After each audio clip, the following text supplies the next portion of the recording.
Hello students, welcome to account class.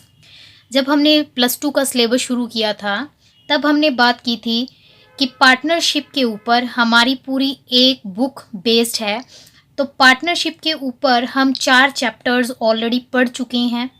Partnership को शुरू कैसे किया जाता है, पार्टनरशिप में चेंजेस कैसे किए जाते हैं, अगर किसी नए पार्टनर का एडमिशन होता है तो अकाउंट्स में क्या क्या चेंजेस आते हैं, और अगर कोई पार्टनर रिटायरमेंट ले लेता है या किसी पार्टनर की डेथ हो जाती है तो अकाउंट्स में कौन कौन से चेंजेस किए जाते हैं, वो सब हम सीख चुके हैं।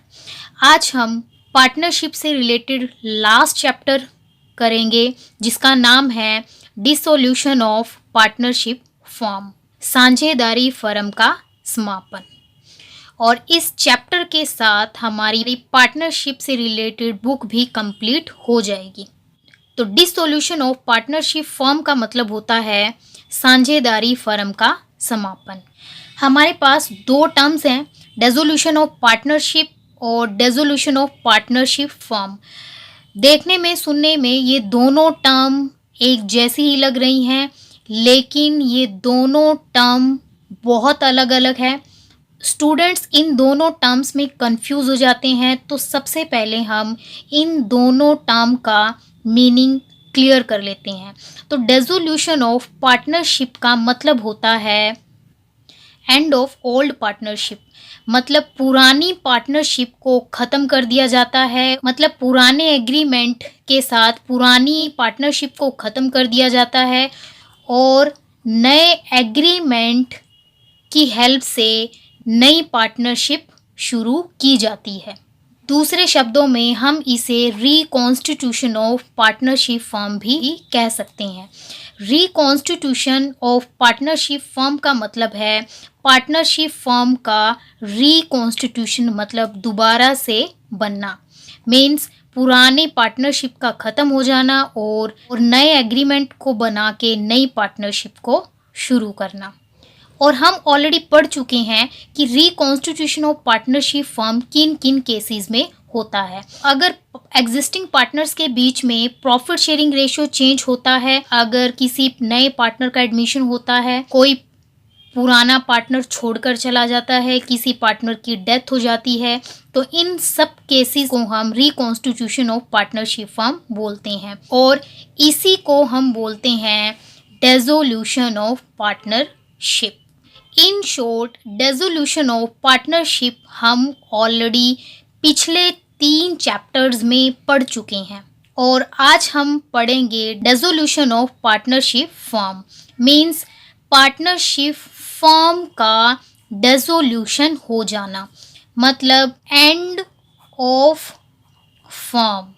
तो डिसोल्यूशन ऑफ पार्टनरशिप फर्म में पार्टनर्स अपना व्यवसाय बंद कर देते हैं, फर्म को समाप्त कर देते हैं और फर्म को समाप्त करने के लिए फर्म के अंदर जितनी भी एसेट्स होती हैं उन सारी एसेट्स को बेच दिया जाता है और फर्म की जितनी भी लायबिलिटीज़ होती है उन सारी लायबिलिटीज़ को पे ऑफ कर दिया जाता है और लायबिलिटीज़ को पे ऑफ करने के बाद जो भी राशि बचती है उसको पार्टनर्स अपने प्रॉफिट शेयरिंग रेशियो में डिवाइड कर लेते हैं। In short, dissolution of partnership firm का मतलब होता है पार्टनरशिप फर्म को ख़त्म कर देना। और डिसोल्यूशन ऑफ पार्टनरशिप में फर्म को ख़त्म नहीं करते हैं, हम बिजनेस को बंद नहीं करते हैं, बल्कि पुराने एग्रीमेंट को ख़त्म कर देते हैं और उसी फर्म को नए एग्रीमेंट के अकॉर्डिंग चलाते हैं। अब हम इन दोनों के बीच में क्या अंतर होता है वो हम कर लेते हैं। तो dissolution of partnership and dissolution of partnership firm, सबसे पहले हम मीनिंग कर लेते हैं।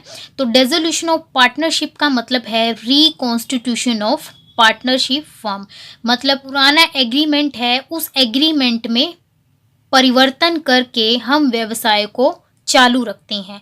लेकिन डिसोल्यूशन ऑफ पार्टनरशिप फर्म में हम बिजनेस को बंद कर देते हैं।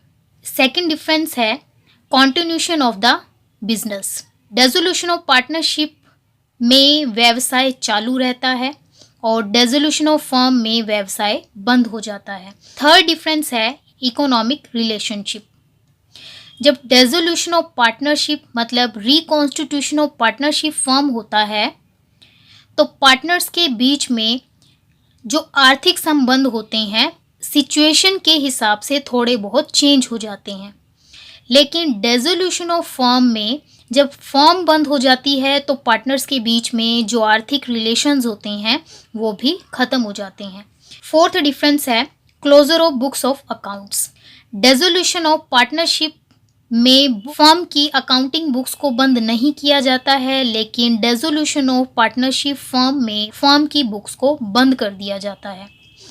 नेक्स्ट डिफरेंस है settlement of assets and liability. जब साझेदारी का समापन होता है तो हम एसेट्स और लायबिलिटीज का रीवैल्यूएशन करते हैं और जो भी रीवैल्यूएशन के कारण प्रॉफिट्स और लॉस होता है उनको हम ओल्ड पार्टनर्स में ओल्ड रेशियो में डिवाइड करते हैं। लेकिन फर्म के समापन की स्थिति में हम सारी एसेट्स को बेच देते हैं, सारी लायबिलिटीज़ को पे कर देते हैं और लायबिलिटीज़ को पे करने के बाद अगर कुछ भी बचता है तो उसको पार्टनर्स आपस में बांट लेते हैं। नेक्स्ट डिफरेंस है इफेक्ट। साझेदारी के समापन पर यह ज़रूरी नहीं है कि फर्म का भी समापन हो जाए, लेकिन फर्म के समापन पर पार्टनर्स के बीच में जो साझेदारी है वो ऑटोमेटिकली ख़त्म हो जाती है। लास्ट डिफरेंस है न्यायालय का हस्तक्षेप।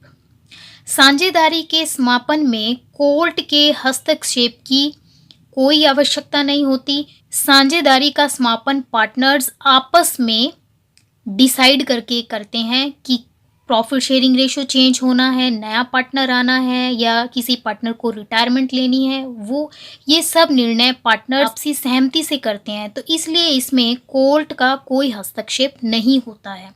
लेकिन जो फर्म का समापन होता है वो कोर्ट के ऑर्डर पर भी हो सकता है और कोर्ट के ऑर्डर के बिना भी हो सकता है।